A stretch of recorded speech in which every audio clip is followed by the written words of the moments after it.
Hey, our 2022 Game of the Year video is live now, so right after this video, if you haven't yet, be sure to go check it out. Greetings, citizens! I'm Jeff, and thanks for tuning in to Nindie Nation episode 175. It's a great week for new releases, and they're all hitting the Nintendo Switch eShop through Sunday, February 19th. Head on down to the comments and tell me what games you're going to check out, and if you want to see any of this week's releases live during Nindies Nite this Thursday. Last week was really light on new releases, so much so that I decided to skip the episode just in case that meant there was a Nintendo Direct coming. And wouldn't you know it, there was. In fact, since last week, a couple interesting games have shadow dropped, and that's right where we're going to get started. So hit that like button, subscribe if you haven't, and let's kick off episode 175 of Nindie Nation with the 4 neglected Nindies that released since episode 174. After 3 games in his challenging platformer series, Thomas K. Young had an idea. What if, instead of releasing a new Dadish game every year with 50 or so levels, instead he made 365 levels and built them into a game that gives you 1 level per day? And thus, Daily Dadish was born, and it dropped last week for $9.99. We played it on Nindies Nite, and it was really cute. Good vibes, great music, clever design, and then after about 4 minutes, it was over for the day. I'm not really sure what else to say about this one. If a 2 to 5 minute platforming level every day sounds great, you'll probably dig it. If not though, maybe wait for a price drop or an update that might give you access to more levels at a time. Ice Torch is one of those publishers that just copies other games and then gives them awful, grammatically broken names, like Dungeon of Crawl.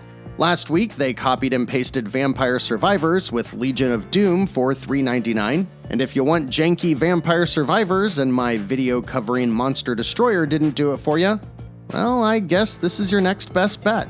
Also last week, I learned the importance of Googling the name you're thinking of using for your game before going all in. And I'm guessing Megapop learned that too, just a little too late, because one search for their isometric puzzle game, Rob Riches, will flood your browser with photos of this hulking, shiny, veiny boy.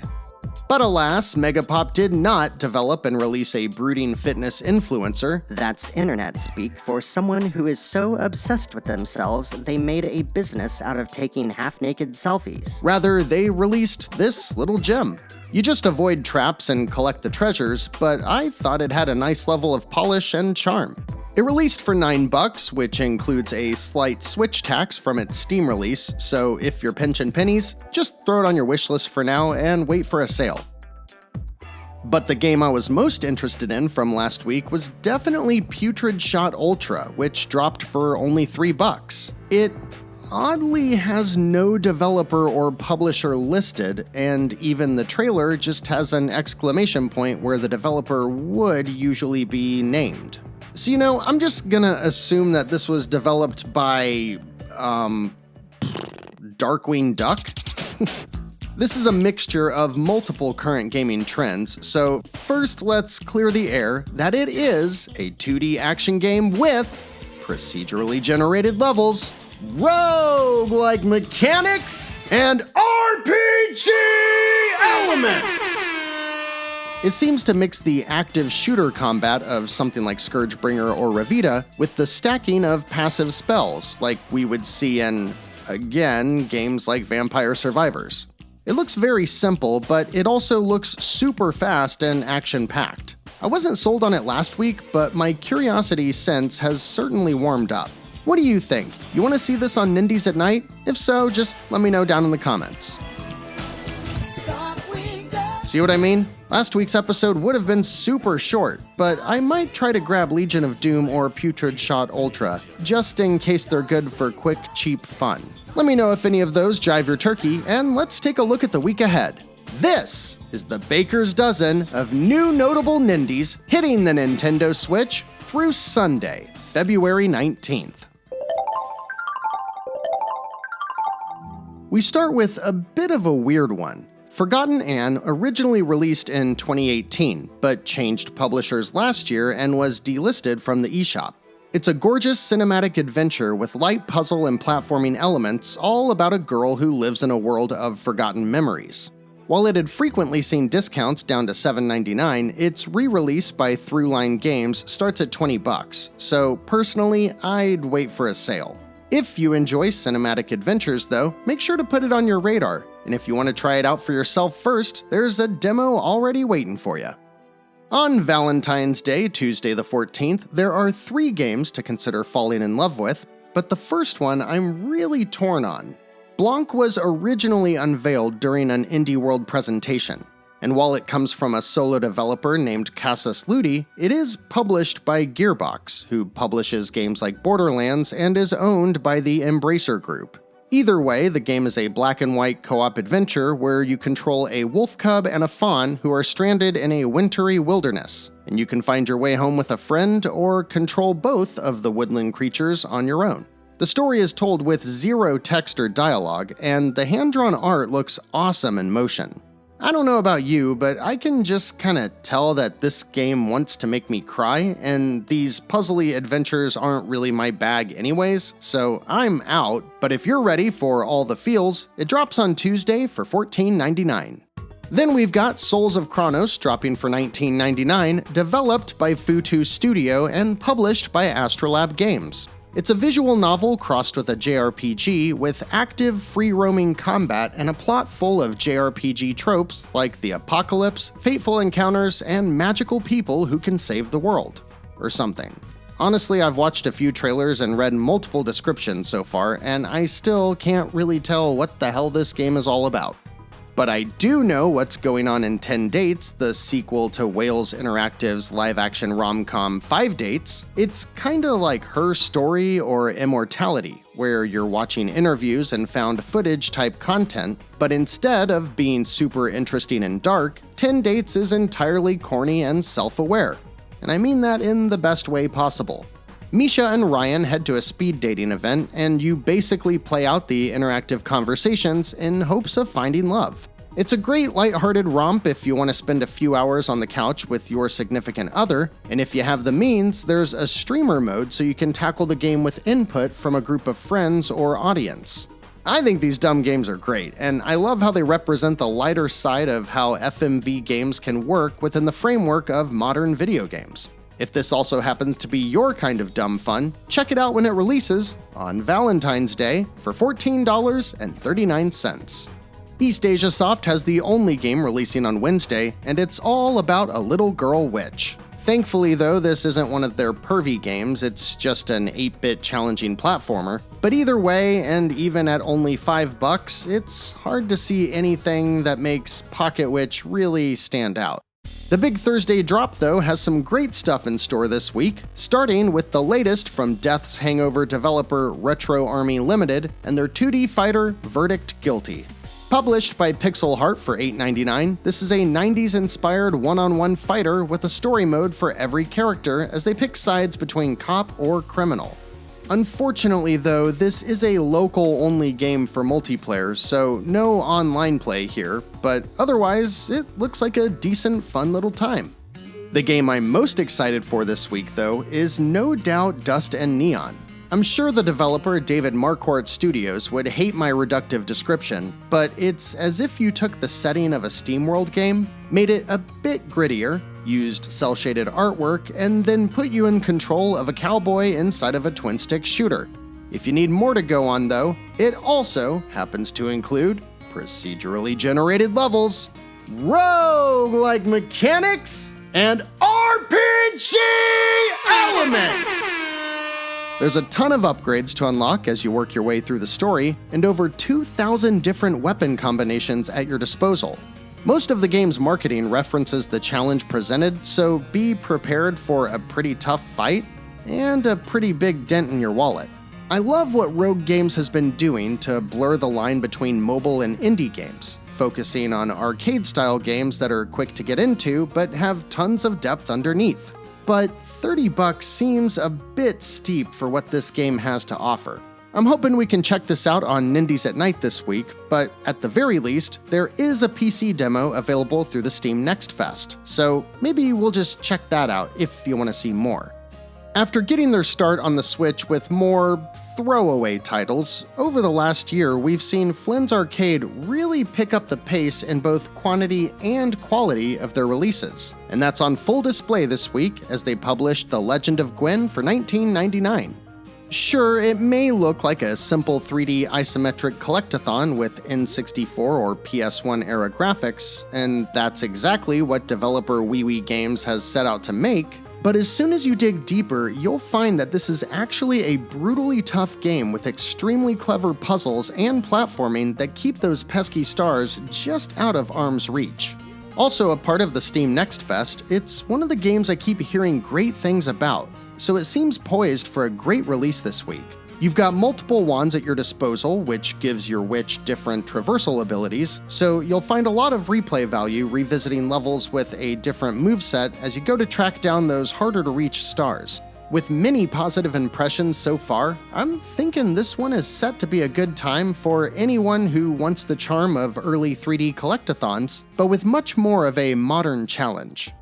And then straight from Brazil, where we typically see new original ideas, we get Elderand, a 2D Metroidvania action RPG with a focus on brutal combat.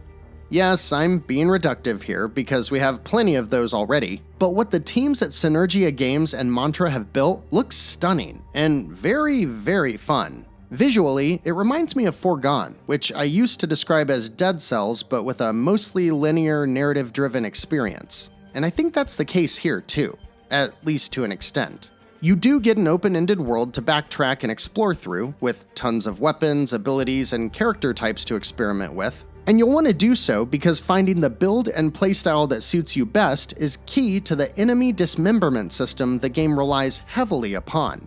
You'll also be collecting loot and trading it in for new equipment while working your way through the game's dozen or so bosses, and I gotta say, I'm really into this game. There is a demo available on PC, so if we can't check out the full Switch release on Nindies Nite, maybe we'll look at that if reviews are promising enough. Elderand releases by Graffiti Games, who I happen to be a big fan of, and comes with a $17 price tag. But my favorite little tidbit about this game was how the developer described their M rating, which is simplified down to 2 words: fantastic violence. Silver Falls is a series I've been following for quite a while, as developer Sungrand has made all kinds of games in this universe based on zombies and monsters out in the Oregon wilderness. The quote-unquote core games look like a budget Silent Hill or Resident Evil, but then they've got titles in the style of Atari 2600, Game Boy, and even simplistic town builders. But what stands out most about this series is that the developer seems intent on being the last new release for both the Wii U and the 3DS. While I've heard there may be some issues bringing the latest entry to 3DS in time for the eShop to close next month, Silver Falls Ghostbusters is making its way to the Switch this Thursday for $11.99. It's basically a Game Boy-inspired platformer with cute pixel art that details the spooky surroundings. You play as one of 2 kids, one wielding a hockey stick and the other a slingshot, and you hop and bop your way from stage to stage. $12 does seem a bit pricey for what you get here, but I'll watch the reviews just in case it ends up being a pleasant surprise. Friday the 17th sees 3 interesting new Nindies drop, the first of which is Rise of Fox Hero, and I'm not sure what to make of this one. It's a colorful 3D platformer with equal parts jumping around obstacles a la Mario 3D Land, and hack-and-slash combat which results in something that reminds me a bit of last year's Headland. It's developed by 2K Somnus, who previously released Formula Bit Racing, which was a pretty fun time, and it's developed by 2 Awesome Games, who releases cheap solid games like Lost Wing and The Bug Butcher. However, I'm skeptical of 2 things. 1, it releases for $3.99. That's great, but it makes me wonder how big the game's 4 chapters actually are. And 2, it looks really good. Like, really, really good, with the lighting and all that's going on. I mean, it's not mind-blowing, but I see this and I'm immediately concerned that it's not gonna run well on the Switch. There is some good stuff here, that's for sure, but let's hold off until we know how it performs. Then Ratalaika is back to their usual $5 Friday releases, and though at first I thought, arena combat with customizable robots? that thought quickly turned into, Hey, this is just another Vampire Survivors. because that's exactly what Cyber Heroes Arena DX is. 7 different robots, 40 plus skills, and endless 50 to 90 second waves of bugs and robots are pretty much the name of the game. What do you all think? Should we keep covering these games? Because it seems like we're about to be flooded with them. I looked into the studio who developed it, and while it looks like it says Rainforest Games, I cannot tell what is going on in this logo, so I wasn't able to find if they've made anything else. Either way, let me know if you want to see more of this one, cause I'm a little bit intrigued, but also growing tired of the endless wave of endless wave games. And we round out the week with a game that I am very excited to check out this Thursday on Nindies Nite, because while we've got plenty of cheap knockoffs, it's becoming exceedingly rare to see a quality side-scrolling runner. Of course there's Bit Trip Runner, and Aerial Knights Never Yield is awesome. Then we got Communion last year, but this year my sights are set squarely on Rooftop Renegade by Melonhead Games. This actually blends elements from all 3 of the games I just mentioned, as it's set in a neon-infused sci-fi world where you play as a girl with hoverboard skates who is on the run from aggressive captors constantly chasing her. You run, jump, grind, and air dash through levels as quickly as possible, collecting power-ups and items while the bad guys set traps and even chase after you in a helicopter. The game is all about speed and getting you into a flow state, and there's endless daily challenges plus a mode that builds levels based on keywords you enter, so you'll never run out of new content. Plus, there's an asymmetric multiplayer mode, and it sounds really cool. 1 player's on the run from up to 3 others who are trying to sabotage her using all the enemy skills from the main game. I really dig what's going on here, and I love the way it looks. I can't wait to give it a shot. Come see it this Thursday on Nindies Nite, which is the day before it releases, and if you like what you see, it can be all yours for $17.99. Not a bad week to follow up the Nintendo Direct, and as usual, you should expect an Indie World to follow as early as next week. But my guess is it'll be probably around March 20th when GDC kicks off, which also happens to be a great time for one last preview of Have a Nice Death before its release on March 24th. I'm telling y'all, get excited about this game. It's definitely going to be among many of your favorite games of 2023. Back to this week though, Daily Dadish was fun, and we've got the Vampire Survivors clones with Legion of Doom and Cyber Heroes Arena, but I think I'm most excited for Dust and Neon, Elderand, and Rooftop Renegade. There's 10 dates for a silly rom-com fix, and if you dig 3D platformers, The Legend of Gwen and Rise of Fox Hero both offer their own takes. Head down to the comments and let me know what's tickling your fancy this week, and if you want even more indie gaming discussion, come join us on Discord. The 2022 Game of the Year video is finally live, so I'll announce the winners of our contest very soon. Thanks for watching, and if you can, please help share the video because I worked super duper hard on it and would love for more people to see it. As far as next week is concerned, it's shaping up nicely, with Tyrant's Blessing, a PS1-inspired tactics RPG, Clive and Wrench, the long-awaited 3D mascot platformer, and Grim Guardians, a Symphony of the Night-inspired Metroidvania from Inti Creates. So be sure to join us then, because we're all done for today. Thanks so much for watching, liking, subscribing, and sharing Nindie Nation with others. Until next week, I'm Jeff. This has been Nindie Nation episode 175. And remember, no matter what type of game you're looking for, Nindie Nation will be right here to help you find just the thing to keep your Joy-Cons synced.